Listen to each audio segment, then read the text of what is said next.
पहले पहला अक्षर लगाएंगे, फिर दूसरा अक्षर लगाएंगे, फिर तीसरा, फिर 12 व्यंजन लगाएंगे, फिर क्रीम कम हम, फिर क्रीम बाद ख आएगा खम।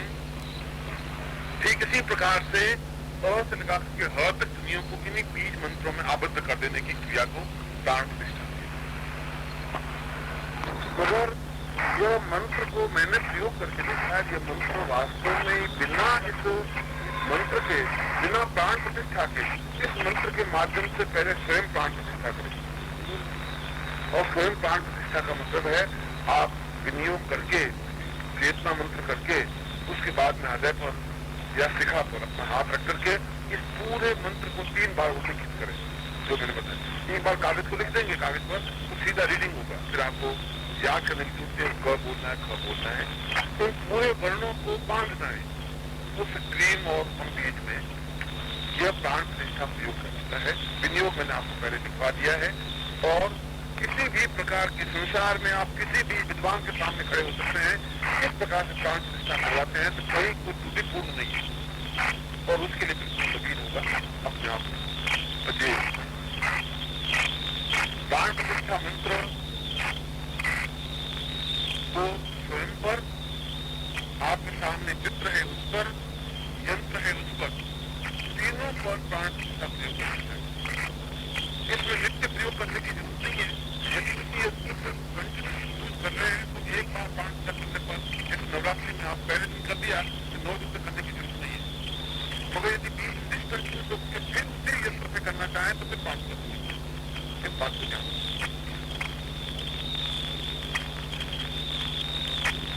प्राण प्रतिष्ठा के 5 विधियों को और ध्यान रखना चाहिए, जो मैं आपको मंत्र आपको कुछ समझ नहीं आया तो आप कुछ पूछ लें। किसी व्यक्ति को नहीं समझ पाई कोई बात नहीं, लिखना तो लिख लेंगे, जब आप समझ में आ गया तो लिख लेंगे। स्वयं को तो शिखा पर आकर करके यंत्र पर अपना दाहिना उंगलियों को स्पर्श करते हुए यंत्र के मध्य भाग में इसका उच्चारण करना है और चित्र के भी मध्य भाग में स्पर्श करते हुए इसका आपका शरीर का स्पर्श हो और फिर मंत्र प्रयोग। दूसरी बात, इसमें दीपक प्रज्वलित रहे, दीपक आपके दाहिने हाथ की ओर, घी का दीपक हो, जब प्राण से प्रयोग करें दाहिने हाथ।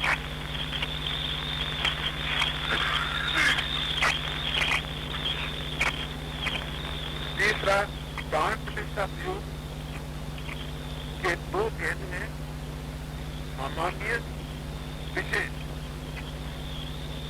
और एक अति विशेष 3 प्रयोग है। सामान्य में केवल एक बार प्राण प्रतिष्ठा प्रयोग करता है, विशेष में 3 बार प्रयोग करता है, अति विशिष्ट में एक बार प्रयोग करता है। सामान्य प्रयोग से काम चल जाता है। अति विशिष्ट तो कोई बहुत बड़ा प्रयोग हो, कोई बहुत बड़ा सिद्धि हो, कोई बहुत बड़ी तीव्र साधना करनी हो, तब उसमें एक से एक बार किसी मंत्र को पढ़ने की कोशिश। चौथा, प्राण प्रतिष्ठा प्रयोग में स्वयं को उत्तराभिमुख होकर बैठना चाहिए, हमारा मुंह उत्तर की ओर।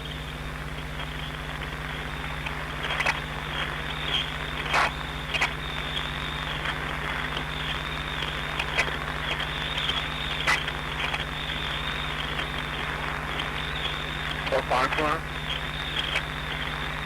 प्राण प्रतिष्ठा प्रयोग से पूर्व गुरु अनुमति या गुरु की पूजन या जो भी आपके इष्ट की पूजन हो, यदि आपका कोई गणपति इष्ट हो तो गणपति इष्ट की पूजन करके, गुरु हो तो गुरु की पूजन करके उसके बाद में प्राण प्रतिष्ठा प्रयोग उनकी साक्षी में।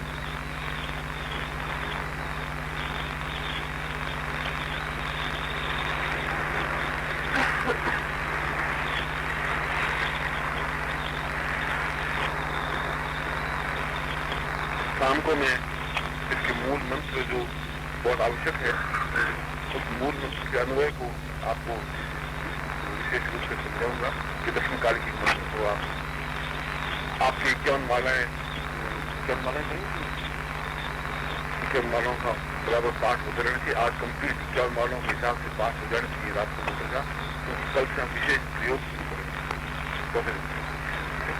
इसलिए आप रात को थोड़ा विशेष प्रयत्न करके भी, मगर मंत्र पाठ में या मंत्र को स्पीडली पढ़ करके एकदम से अक्षर छूट नहीं जाए, पूर्ण ढंग से मंत्र उच्चारण करते हुए पाठ करें, चाहे उसको समय लग जाए। ये प्राण प्रतिष्ठा प्रयोग है। शाम को मैं इस मंत्र को चैतन्य करने का प्रयोग और इस मंत्र के प्रत्येक अन्वय का प्रयोग और मंत्र के प्रत्येक इसमें जितने अक्षर में सभी बीज हैं और विशेष कार्य सिद्धि हेतु बीज संसान प्रयोग किस प्रकार से है और महत्वपूर्ण प्रयोग किस प्रकार से पूरा मंत्र के युक्त होने के लिए उसमें एक विशेष चेतना, एक विशेष भाव, एक विशेष भंगिमा आनी चाहिए। अन्यथा तो पशु भी जीवित है, जीव उसमें भी है, और मनुष्य भी जीवित है और जीव उसमें भी है। फिर पशु और मनुष्य में अंतर अगर है तो क्या है? और वह अंतर है, पशु प्राणवत्ता नहीं हो सकता, प्राण चेतना युक्त नहीं हो सकता, मनुष्य प्राण चेतना युक्त हो सकता है। इसलिए हम सब यहाँ बैठे हैं, इन सारे साधकों में जीव युक्त तो है, मगर मैंने प्रातः काल प्राण चेतना प्रयोग समझाया है, जीव चेतना प्रयोग नहीं। और प्राण चेतना का तात्पर्य व्यक्ति उस ऊंचाई पर अपनी भावनाओं की उस गहराई तक पहुंच सके जो जीवन को पूर्णत्व की ओर अग्रसर करती है। ईसावास्योपनिषद जीवन का आधार है।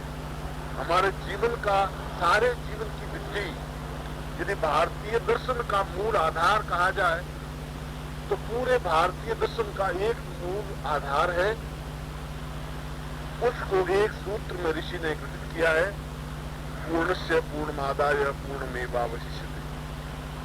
क्योंकि पूर्ण से पूर्ण निकालने पर भी किसी प्रकार की कमी नहीं आती। जीरो में से जीरो निकाल दें, शून्य में से शून्य निकाल दें, तब भी शून्य बचेगा, और शून्य में शून्य जोड़ दें तब भी शून्य बचेगा। यह पूर्णता क्या है? ये जो ईसावास्योपनिषद में कहा है कि व्यक्ति को पूर्णत्व प्राप्त होना चाहिए, कि पूर्णत्व क्या है? हम अपूर्ण क्या है? हमारे हाथ पैर नाक कान आंख गृह सुख उपभोग मकान वैभव विलास सब कुछ तो है। ईश्वर का भजन भी करते हैं और शक्ति की आराधना भी करते हैं, फिर पूर्णत्व में कमी क्या है? संसार में प्रत्येक पदार्थ और वस्तु में से यदि कुछ निकाला जाए तो कुछ कमी आती है। अगर 100 रुपयों में से 2 रुपए निकाले जाएं तो पीछे 98 रुपए रहेंगे। यदि 25 लाख रुपए में से 20 लाख रुपए निकाल दें तो पीछे 5 लाख रुपए रहेंगे। यदि स्त्री के संतान उत्पन्न हो जाती है तब भी उसके शरीर का कुछ न कुछ क्षण, कुछ न कुछ न्यूनता अवश्य ही आ जाएगी। वह आभा, वह चेतना, वह रक्तिमता, वह उसकी प्रकाश प्रभुता नहीं रह पाएगी। प्रत्येक स्थिति में न्यूनता आती है, तो पूर्णत्व क्या है? और पूर्णत्व केवल हमारे शास्त्रों में कहा है प्रेम है। प्रेम एक ऐसी बिंदु है, एक ऐसी चीज है, एक ऐसा आकार है जिसमें किसी प्रकार से न्यूनता आ ही नहीं सकती। यदि हम किसी के प्रति प्रेम करते हैं तो प्रेम करने से हमारे अंदर कोई प्रेम की न्यूनता नहीं आ सकती, कमी नहीं आ सकती। कुछ लोग तो कहते हैं कि प्रेम करने पर प्रेम बढ़ जाता है, यह अनुभव की बात हो सकती है, मगर शास्त्र की बात यह है कि प्रेम करने पर किसी प्रकार की न्यूनता नहीं आ सकती। केवल संसार में यही एक भाव है, यही एक चेतना है जिसमें किसी प्रकार की न्यूनता नहीं आ सकती। इसका तात्पर्य पूर्णत्व केवल प्रेममय है। प्रेम के माध्यम से ही हम पूर्णता प्राप्त कर सकते हैं। और यह प्रेम क्या है? और यही ईसावास्योपनिषद के, मैं ईसावास्योपनिषद का उदाहरण इसलिए दे रहा हूं कि हम यहाँ महाकाली साधना और महाकाली का तात्पर्य काल कभी टुकड़ों में नहीं बांटा जा सकता। काल को हमने अपने स्वार्थ के लिए टुकड़ों में बांटा है, एक दिन और रात को 24 घंटों में बांटा है, 1 घंटे को 60 मिनट में बांटा है, 60 सेकंड में बांटा है। ये हमने अपनी इच्छा से बांटा है, एक विचार से बांटा है। काल को टुकड़ों में बांटा नहीं जा सकता। ऐसा नहीं हो सकता कि 1 बजे और 1:01 के बीच में कुछ गैप है, ऐसा नहीं। इसलिए काल के टुकड़े नहीं हो सकते, क्योंकि महाकाली अपने आप में पूर्णत्व प्राप्त है और कोई महाकाली के अलावा और कोई सिद्धि, कोई साधना, कोई आराधना अपने आप में पूर्ण वर्तुल नहीं है। पूर्ण वर्तुल केवल महाकाली साधना है, जो कि उस स्थान से जिस स्थान को मृत्यु कहा गया है, उस स्थान तक जिस स्थान को अमृत कहा गया है, जीवन कहा गया है, उस पूरे सर्कल को पूरा ढंग से प्राप्त करती है। इसलिए उसके मंत्र को समझने से पूर्व हमें यह समझना पड़ेगा कि यह मंत्र अपने आप में पूर्णत्व है, तो पूर्णत्व का आधार क्या है? और यह पूर्णत्व का आधार प्रेम है। काम भावना क्षरण हो सकती है, न्यून हो सकती है, क्योंकि कामी व्यक्ति प्रेम नहीं कर सकता। प्रेम किसी प्रकार की लेन देन और विनिमय का साधन नहीं है। प्रेम के बीच में किसी प्रकार का व्यवधान नहीं आ सकता। प्रेम के बीच में किसी प्रकार का सौदा नहीं होता।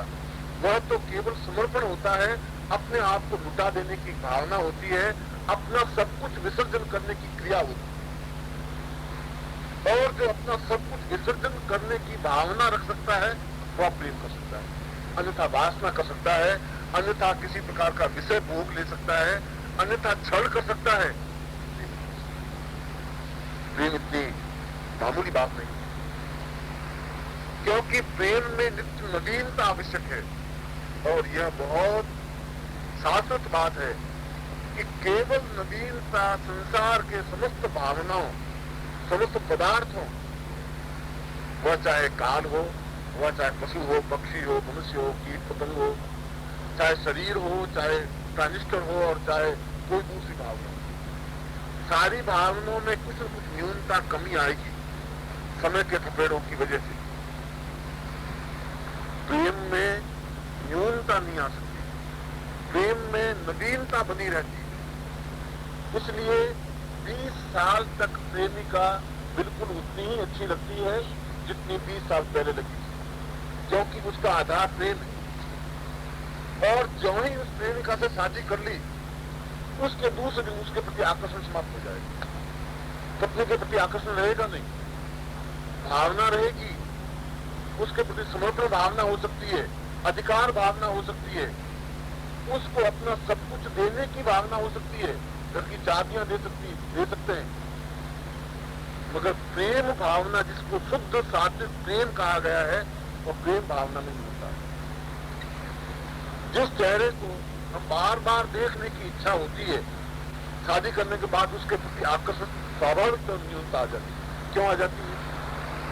इसलिए कि जो चीज और जिसका आधार कर्तव्य नहीं है, जिसका आधार अन्य कोई तत्व नहीं है, क्योंकि जो ही शादी होती है अधिकार भावना उसमें प्रवेश कर जाती है। पत्नी कहती मेरा अधिकार है कि तुम बाहर नहीं जा सकते, मेरा अधिकार। पति कहता है तुम्हें ये काम करना पड़ेगा, मेरा अधिकार है। शादी से पहले अधिकार, प्रेम में अधिकार भावना नहीं, उसमें रौब नहीं बन सकता, उसके ऊपर नियंत्रण नहीं बन सकता, क्योंकि वह बराबरी के विनिमय करता है। यहाँ समझने की जरूरत है कि सारी वस्तु मंत्र को समझने से खूब सकती। मैं ऐसा कहने से भारतीय संस्कृति में कोई क्षरण नहीं कर रहा हूँ, मैं कोई प्रेमिका को बहुत ज्यादा पत्नी को न्यूनता में नहीं दे रहा हूँ। मैं उदाहरण दे रहा हूँ कि ठीक उसी प्रकार से हमारे पूरे भक्ति मार्ग के कवियों ने ईश्वर को पत्नी के रूप में या प्रेमी के रूप में देखा, प्रेमी के रूप में या प्रेमिका के रूप में, पत्नी रूप में नहीं देखा, पति के रूप में भी नहीं देखा। अगर देखा भी है तो प्रेमी के रूप में पति की भावना करती है। अगर मीरा ने कहा है कि मेरा मोर जिसके सिर मोर मेरो पति सोई, तो यहाँ पति उस स्थूल वस्तु का नाम नहीं जिसके पीछे 7 फेरे खाए जाए, क्योंकि उसने 7 फेरे खाए ही नहीं। ओम परम तत्वाय नारायणाय गुरुभ्यो नमः। ओम ह्रीं मम प्राण देह रोम प्रतिरोम चैतन्य जाग्रय ह्रीं ओम नमः। ओम भूर्भुवः स्वः तत्सवितुर्वरेण्यं भर्गो देवस्य धीमहि धियो यो नः प्रचोदयात्।